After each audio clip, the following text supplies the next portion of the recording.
ጤና ይስጥልኝ እንዴት አላችሁ የእግር ኳስ ወዳጆች ሰላም ጎሳይ ነኝ ለቻናሉ አዲስ ከሆናችሁ ሰብስክራይብ በማድረግ ጀምሩ ፕሮግራሙን ከወደዳችሁት ደግሞ ላይክ እና ሼር እንድታደርጉ ይሁን ከሊግ ጨዋታዎች በኋላ የቻምፒየንስ ሊግ ምሽቶች ተመልሰዋል በድጋሚ በቻምፒየንስ ሊግ የሊግ ፌዝ ጨዋታዎች እየተደረጉ ነው የሚገኙት ከተጠባቂ ጨዋታዎች መካከል ትላንትና የተደረጉ በርከት ያሉ ጨዋታዎች ነበሩ ትልልቅ የሚባሉ ቡድኖች ያደረጉት ደግሞ አነስ ካሉ ተጋጣሚዎቻቸው ባለፈ እርስ በርስ ደግሞ ትልልቅ ተጋጣሚዎችንም የተመለከትንበት ነበረ አርሰናል ስላቪያ ፕራን በገጠመበት ጨዋታ አሸናፊ መሆኑ ይታወቃል ግን በዛ ምሽት ከተጠበቁ ጨዋታዎች መካከል በአንፊልድ ሊቨርፑል ሪያል ማድሪድን የሚያስተናግድበት ጨዋታ እንዲሁ ባየር ሚኒክ ከፔዤ ያደረጉት ጨዋታ ነበር በጉጉት የተጠበቀው የሊቨርፑል እና ሪያል ማድሪድ በጣም በብዙ ምክንያቶች ተጠብቋል ሊቨርፑል እንግዲህ ከሽንፈቱ ያገገመበት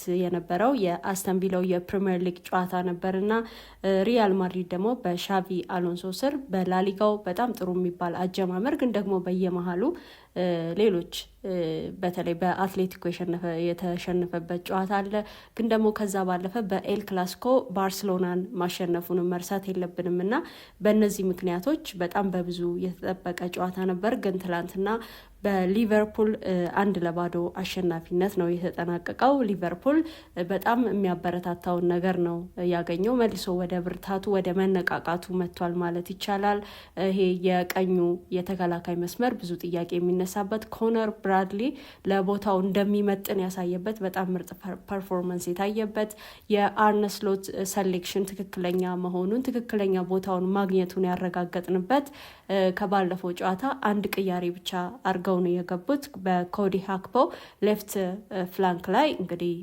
ፍሎሪያን ቨርትስን ተጠቅመዋል በዛ ቦታ ይሰለፍ እንጂ ሌሎች ቦታዎች ላይ በሜዳው እንዲገኝ ነፃነትም የነበረው ተጫዋች ነው ቲቦ ኮርቷ በጣም ድንቅ ብቃት ላይ ተገኝቷል ግን ደግሞ የሱ ምርጥ መሆን ብቻውን ሪያል ማድሪድን ከሽንፈት አላዳነውም ለዚህ ነው እግር ኳስ የቡድን ስራ እንደሆነ በድጋሚ የምንናገረው ደግሞ በሜዳ ላይ የምንመለከተው በአንደኛው ጫፍ ብቻ ጥሩ መሆን ያው አሸናፊ እንደማያደርግ የተመለከትንበትም ነው በጣም ብዙ ሴቮች ሚደናንቁ ኳሶችን ያዳነበት ምሽት ነበረ የሊቨርፑል የመሃል አማካይ ወደ ቀድሞ ጥንካሬው ተመልሶ የተመለከትንበት ፍሎሪያን ቨርትስን በራሱ ከመጣ በኋላ ብዙ ጥያቄዎች የተነሱበት ምናልባትም ግን ምርጡ ፐርፎርማንስ ማለት ይቻላል በትላንትናው ጨዋታና ሊቨርፑል በአሌክሲስ ማካሊስተር ብቸኛ ጎል 1-0 በሆነ ውጤት ሪያል ማድሪድን አሸንፈዋል ሻቪ አሎንሶ በተጫዋችነት እንግዲህ ከ5 ዓመቱ ጀምሮ ወደሚያውቀው ክለብ ነው የተመለሰው በዚህ ሰዓት ግን ያው በሪያል ማድሪድ አሰልጣኝነት ነው ሊቨርፑል ደግሞ ሪያል ማድሪድን የማሸነፉን ነገር በድጋሚ አሳይቷል በተጠናቀቀው የውድድር ዘመንም በአንፊልድ ሪያል ማድሪድ ሽንፈት ደርሶበታል የካርሎ አንቸሎቲ ቡድን 2-0 በሆነ ውጤት ተሸንፎ ነበር አሁን ደግሞ ተራው የሻቪ አሎንሶ ሆኗል ድጋሚ ሽንፈት ሆኗል ለሪያል ማድሪድ እና ሪያል ማድሪድ ሻቪ አሎንሶ ስር ያው አስቀድሜም እንደተጠቀስኩት አጀማመሩ በጣም ጥሩ የሚባል በላሊጋ ይሁን በቻምፒየንስ ሊግ ደግሞ በላሊጋ ኤል ክላሲኮ ባርሴሎናንም ማሸነፉ ይታወሳል ግን ደግሞ የማይረሱ ሽንፈቶችም አሉት በዚህ አሰልጣኝ ስር ሪያል ማድሪድ በክለብ ወርልድ ካፕ ሴሚ ፋይናል 4-0 ተሸንፏል እና ደግሞ በላሊጋ በአትሌቲኮ ማድሪድ 5-2 በሆነ ውጤት ነው የተሸነፈው ሁለቱ ጨዋታ ላይ ግን የተለያየ ሪያል ማድሪድ ነበረ በጨዋታው ላይ በነበረው ፐርፎርማንስ እንግዲህ እነዚህ ሽንፈቶች ሪያል ማድሪድ በእርግጥም ከፈታኝ ቡድኖች ጋር መፎካከር ይችል እንደሆነ ጥያቄ አስነስቷል ምክንያቱም ፔዤ ነው እንደምታውቁት በባየር ሚኒክ እንግዲህ እንደዛ ይሁን እንጂ ከዛ አስቀድሞ በነበሩት ጊዜያት ምን አይነት ቡድን እንደሆነ ይታወቃል አትሌቲኮ ማድሪድም በስፔን ላሊጋ ካሉ ለሪያል ማድሪድ ይሁን ለባርሴሎና ፈተና ከሚሰጡ ቡድኖች መካከል አንዱ ነውና በእነዚህ ሁለት ጨዋታዎች መሸነፉን መለስ ብለን ስንመለከት በእርግጥም ይሄ ቡድን ከትልልቅ ቡድኖች ጋር ጥራት ካላቸው ቡድኖች ጋር ለመፎካከር ይችል እንደሆነ ጥያቄ ማስነሳቱ ማይቀር ነው ሪያል ማድሪድ እንግዲህ በሊቨርፑል ጨዋታ 2 ኦን ታርጌት ሙከራዎችን ብቻ ነው ያደረገው እና 2 ኢላማዎችን የጠበቁ ሾቶችን በፌዴሪኮ ቫልቬርዴና በጁድ ቤሊንጋም አማካኝነት ነው። ጁድ ቤሊንጋም ወደ ጎል አስቆጣሪነት እንደተመለሰ ተመልክተናል። ኪሊያን ኤምባፔ እና ደግሞ ቪኒ ጁኒዮር ለተጋጣሚ ከፍተኛ ስጋት አልነበሩም ማለት ይቻላል። ወይም ደግሞ በሚገባቸው በተጠበቁት መጠን ተጋጣሚዎቻቸው ላይ አደጋ ሲፈጥር አልተመለከትንም። ሊቨርፑልን አላስጨነቀውትም ማለት ይቻላል። ኪሊያን ኤምባፔ አሁንም እንግዲህ አሁን አይደለም እንደው በመጣ የውድድር ዘመንም በአጠቃላይ ቡድኑን ከተቀላቀለ ጊዜ ጀምሮ ጎል ከማስቆጠር አልጎደለም። የመጀመሪያው ሲዝን ላይ እንኳን በጣም በርካታ ጎሎችን ያስቆጠረው።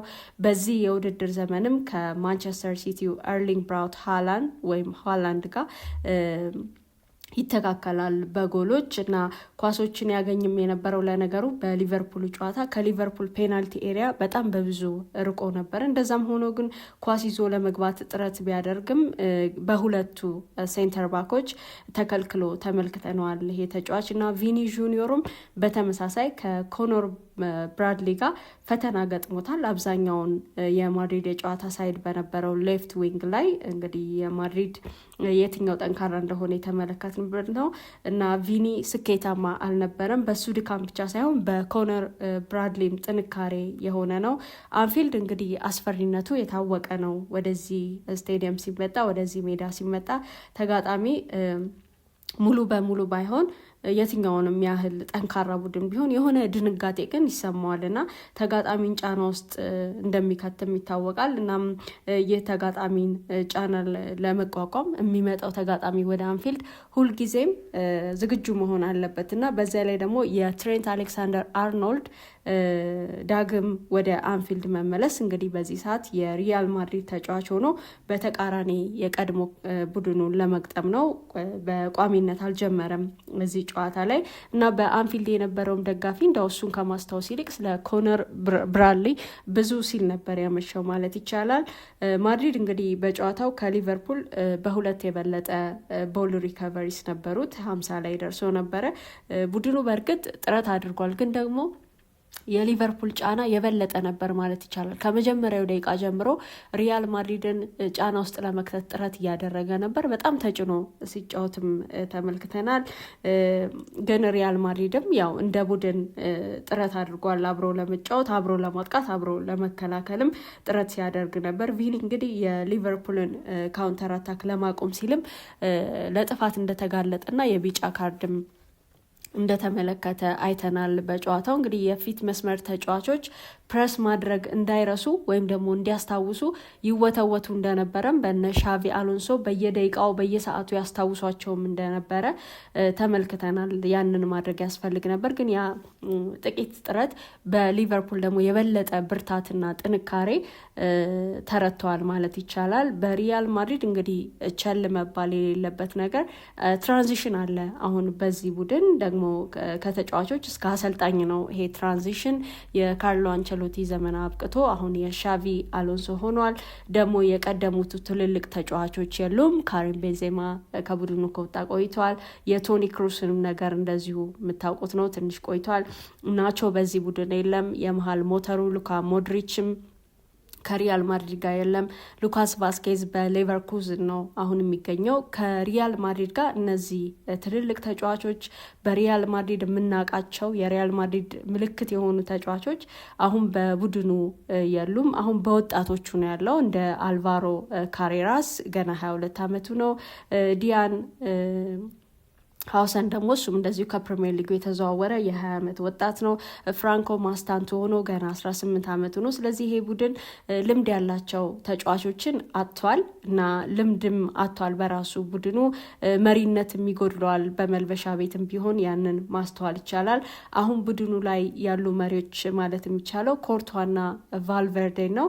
በእርግጥ ጥራት ያላቸው ተጫዋቾች አሉት። እንደ ኪሊያን ኤምባፔ እና ቪኒ ጁኒዮርን ያሉ ትልልቅ ተጫዋቾችን መያዝ ቡድኑን አያሳንሰውም። ደግሞ ጁድ ቤሊንጋምንም መርሳት የለብንም እዚህ ቡድን ላይና ግን ያ ልምድ ያስፈልግ ነበር። የሪያል ማድሪድ ሞገስ የነበሩ ተጫዋቾች አሁን በቡድኑ የሉም እና የሆነ ትራንዚሽን ላይ ያለ ቡድንም እንደሆነ መርሳት የለብንም። እንግዲህ አሎንሶ በባርሴሎና አሸናፊነቱ እቅድ ለመጽናት ሞክሮ ነበረ፣ ግን አልተሳካም።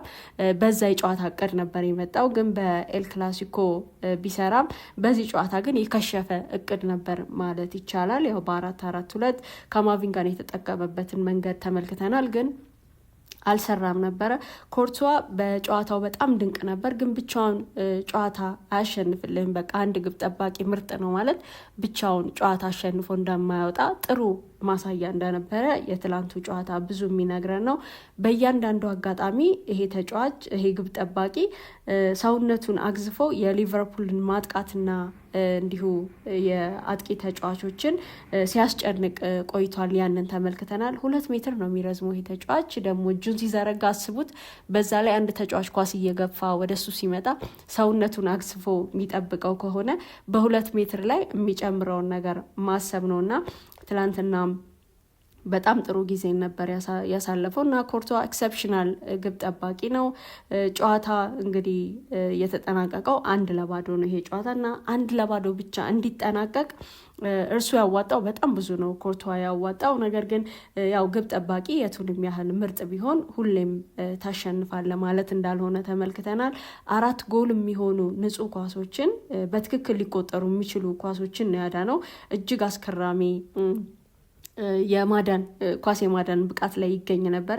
የዶሚኒክ ሶቦስላይን በጣም በልዩነት ማንሳት ይቻላል። በመጨረሻም ግን ያው ለአሌክሲስ ማካሊስተር የአሸናፊነት ጎል እጅ ሰጥቶ ቡድኑ ተሸንፎ ወጥቷል። ግን 1-0 ብቻ እንዲሆን የኮርቷ ጥረት በጣም የተለየ እንደነበር ማንሳት ይቻላል እና ምሽቱ እንግዲህ ሪያል ማድሪድ የተቀጣበት እንደነበረም አያይዞ ማንሳት ይቻላል። ለሊቨርፑል ደግሞ ታላቅ የድል ምሽት ነበረ።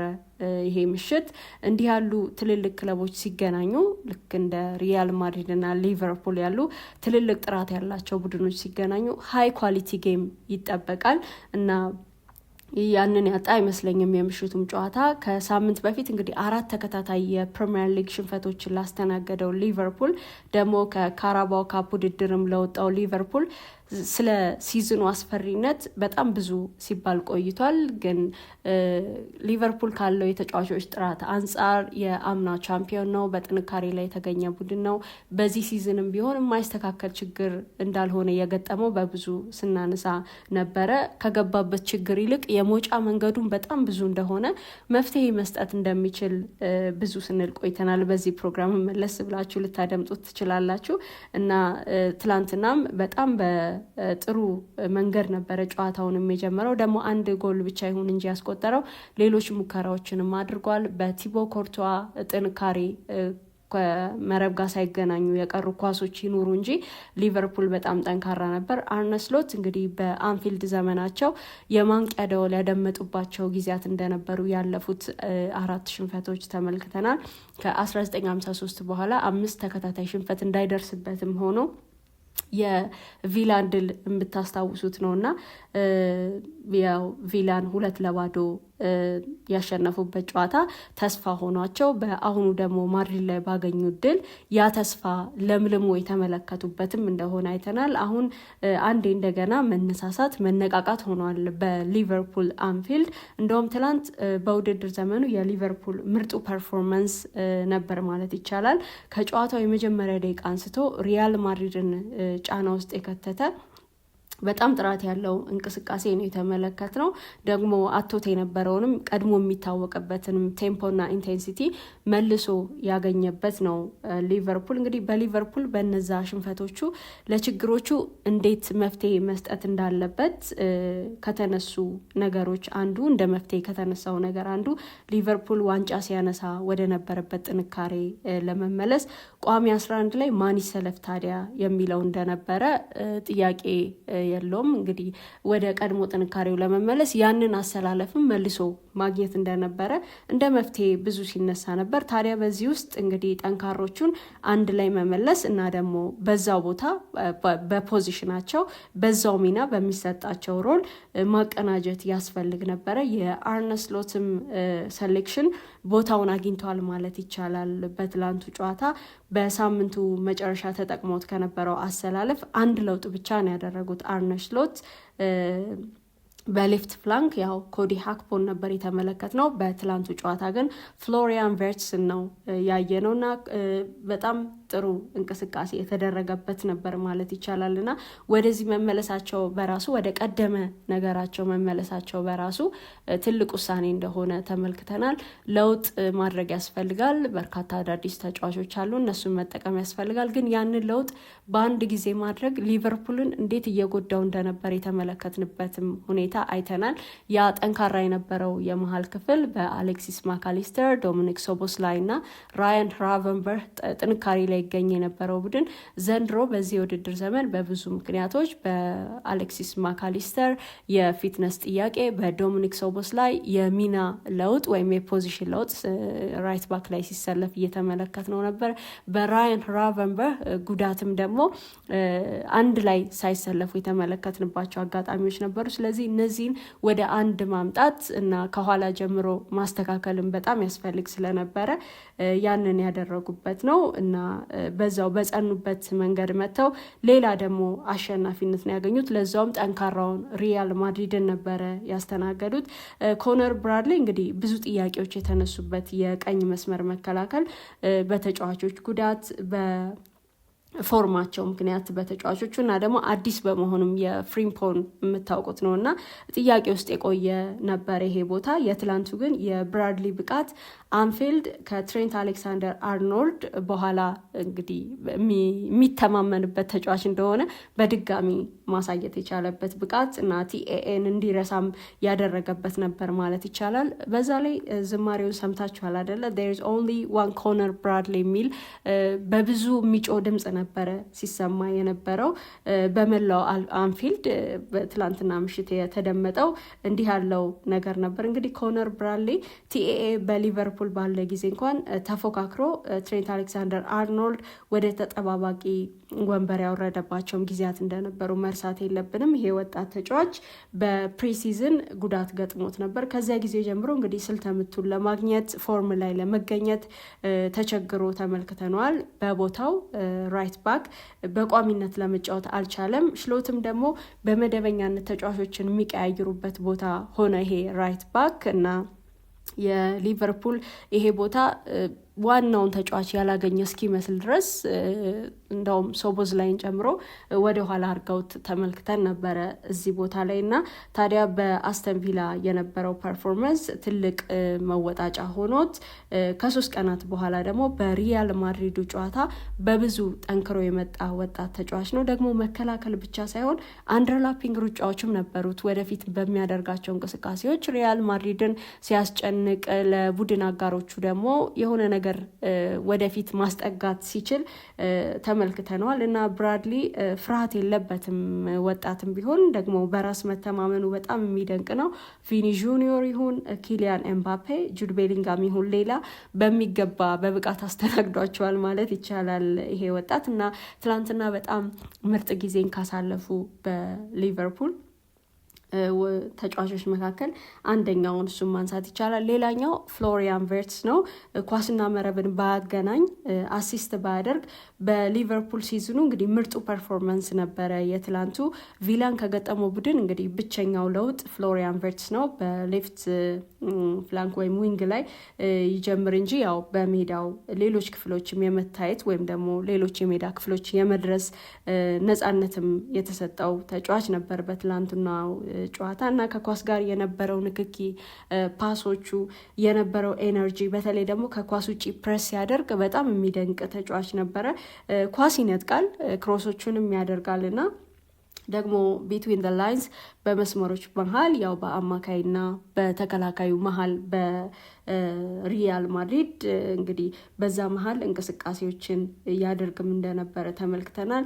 የሪያል ማድሪድ ስትራክቸር ወይም ደግሞ ይዞት የነበረው መልክ ወይም ቅርጽ በዚህ ተጫዋች በላይኖች መካከል በሚያደርገው እንቅስቃሴ ምክንያት የተረበሸባቸውም አጋጣሚ እንደነበረ ሪያል ማድሪድ እንደተቸገረም ተመልክተናል እና ከፊት መስመር ተጫዋቾች ጋር እንቅስቃሴውን ለማስማማትም ጥረት ሲያደርግ ነበር። ከኢጎ ኤኪቲኬ ጋር የሆነ ኢንተርሺፕ ለመፍጠር ጥረት ሲያደርግም ተመልክተነዋል ይሄ ተጫዋች እና ከተጋጣሚ ደግሞ ጫና ነፃ የሚወጣበትን መንገድ እንዲሁ ተመልክተናል።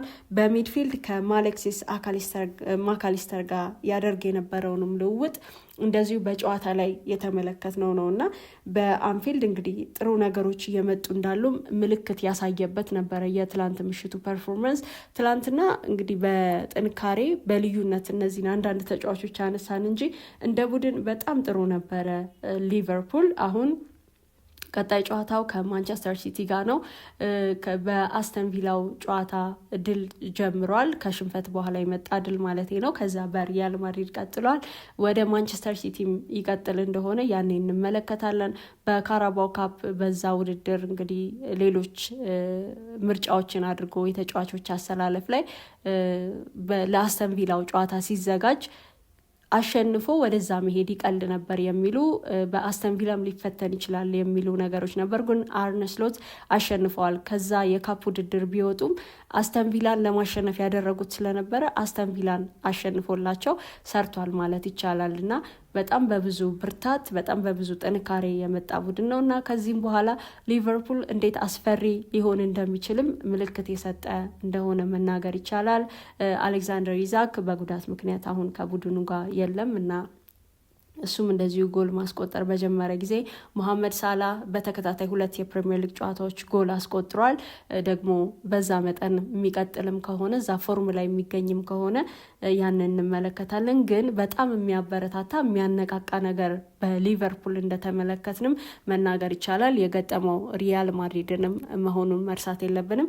ስለዚህ የውድድር ዘመን አጀማመሩ ብዙ ያለ ነው፣ ግን ድክመት የሌለበት ቡድንም እንዳልሆነ ደግሞ አያይዞ ማንሳት ይቻላል የሪያል ማድሪድንም ነገር። ለማንኛውም ሊቨርፑል ቀጣይ ተጋጣሚው ማንቸስተር ሲቲ ነው በፕሪሚየር ሊግ። ለቻነሉ አዲስ ከሆናችሁ ሰብስክራይብ ማድረግ እንዳትረሱ። ፕሮግራሙን ከወደዳችሁት ደግሞ ላይክ እና ሼር እንድታደርጉ ይሁን። እናንተ ላይክ ባረጋችሁ ቁጥር ሌሎች የእግር ኳስ ወዳጆች ጋር ይደርሳልና ያንን እንድታደርጉ በትህትና ጠይቃችኋለሁ። ስለሰጣችሁኝ ውድ ጊዜ እጅግ አድርጌ አመሰግናለሁ።